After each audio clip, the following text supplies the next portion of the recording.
لک الحمد یا اللہ الصلاۃ والسلام علیک یا رسول اللہ اما بعد۔ سلسلہ ہے ناظرین کے سوالوں کے جواب دینے کا۔ ناظرین میں سے کسی نے ہمارے ویڈیو کے کمنٹس میں یہ سوال لکھا ہے کہ جنت میں مردوں کو تو حوریں ملیں گی، عورتوں کو کیا ملے گا؟ یہ ان کا سوال ہے۔ میں انشاءاللہ جواب پیش کرتا ہوں، توجہ کے ساتھ سماعت فرمائیے۔ عورتوں کو جنت میں ان کے وہ شوہر ملیں گے جن کے نکاح میں وہ تھیں۔ پہلی بات تو یہ، دنیا میں جن کے ساتھ ان کا نکاح ہوا تھا وہ ان کو ملیں گی، بشرطی کہ شوہر بھی جنتی ہو۔ شرط یہ ہے کہ شوہر بھی جنتی ہو۔ اگر شوہر جنتی نہیں ہے تو پھر یہ بات نہیں ہے۔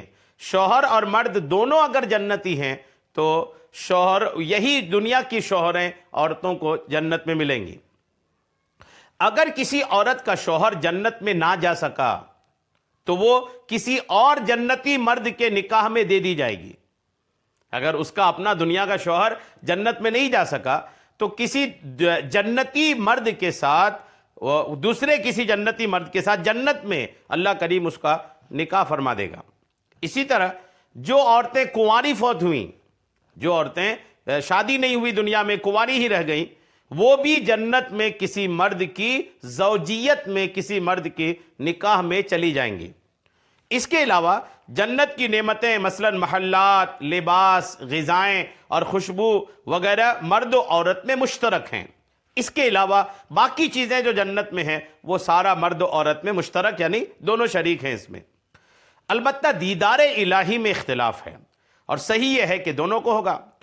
اگر کوئی عورت یکے بعد دیگرے ایک سے زیادہ مردوں کے نکاح میں آئی، ایسا بھی ہو سکتا ہے کہ ایک عورت کا نکاح کئی مردوں کے ساتھ ہوا، کہ ایک کے ساتھ ہوا، شوہر یا تو مر گیا یا طلاق دے دیا، دوسرے کے ساتھ ہوا، یا اس سے بھی چھٹی ہو گئی، کسی تیسرے سے نکاح کیا۔ اگر ایسا معاملہ ہو تو اس میں پھر دو قول ہیں۔ ایک قول کے مطابق جس کے نکاح میں سب سے آخر میں تھی جنت میں اسی کے ساتھ ہوگی، جیسا کہ حضرت سیدنا ابو دردہ رضی اللہ تعالیٰ عنہ سے روایت ہے کہ رسول کریم علیہ السلام کا فرمان عظیم الشان ہے کہ عورت جنت میں اپنے اس شوہر کے ساتھ نکاح میں دی جائے گی جو دنیا میں اس کا سب سے آخری شوہر تھا۔ جی ہاں، یہ روایت بھی ہے۔ یہ کہاں لکھا ہے؟ مسند الشامیین جلد 2 صفحہ 359، حدیث نمبر 1496، بیروت سے شائع شدہ کتاب میں یہ باتیں لکھی ہیں۔ اور دوسرا قول یہ ہے کہ جس کا اخلاق زیادہ اچھا ہوگا، اگر کوئی عورت دنیا میں کئی مردوں کے نکاح میں تھی تو ان میں سے جن کا اخلاق سب سے اچھا ہوگا اسے وہ عورت ملے گی۔ جیسا کہ ام المومنین حضرت سیدتنا ام سلمہ رضی اللہ تعالی عنہا نے عرض کی، یا رسول اللہ صلی اللہ تعالی علیہ وسلم، بعض عورتیں دنیا میں 2، 3 یا 4 شوہروں سے یکے بعد دیگرے شادی کرتی ہیں، پھر مرنے کے بعد وہ جنت میں اکٹھے ہوں تو وہ عورت کس شوہر کے لیے ہوگی؟ تو آقا نے ارشاد فرمایا کہ اسے اختیار دیا جائے گا، اور جس خاوند کا اخلاق دنیا میں سب سے اچھا ہوگا وہ اسے اختیار کرے گی۔ شوہر کو، یعنی عورت کو یہ پاور دیا جائے گا کہ اپنے شوہروں میں سے جس کو چاہو جنت میں چن لو۔ وہ کہے گی اے میرے رب عز و جل، میرے اس خاوند کا اخلاق سب سے اچھا تھا، لہٰذا اس کے ساتھ میرا نکاح فرما دیں۔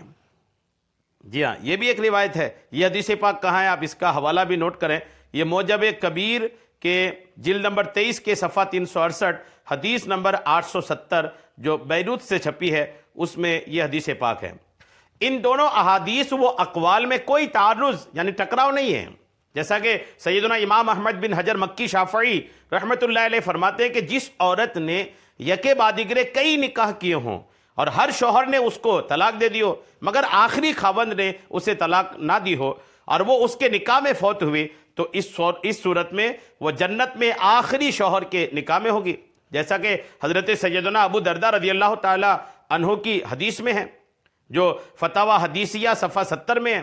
اور دوسری صورت یہ ہے کہ اس نے متعدد یعنی کئی نکاح کیے اور ہر شوہر نے اس کو طلاق دے دی ہو، اور جب وہ فوت ہوئی تو کسی کے نکاح میں نہ تھی، تو پھر ایسی حالت میں اسے یعنی عورت کو اختیار دیا جائے گا، اور جس شوہر کا اخلاق دنیا میں سب سے اچھا ہوگا وہ اسے اختیار کرے گی، جیسا کہ حضرت سیدتنا ام سلمہ رضی اللہ تعالی عنہ کی حدیث میں مذکور ہے۔ تو یہ باتیں کلیئر ہو گئی کہ کیا ہے عورتوں کے لیے جنت میں. امید ہے میری بات آپ کو سمجھ میں آ گئی ہوگی. اللہ کریم ہم سب کو سننے سے کہیں کہیں زیادہ عمل کی توفیق عطا فرمائے. آمین بجاہ النبی الامین صلی اللہ تعالی علیہ وسلم.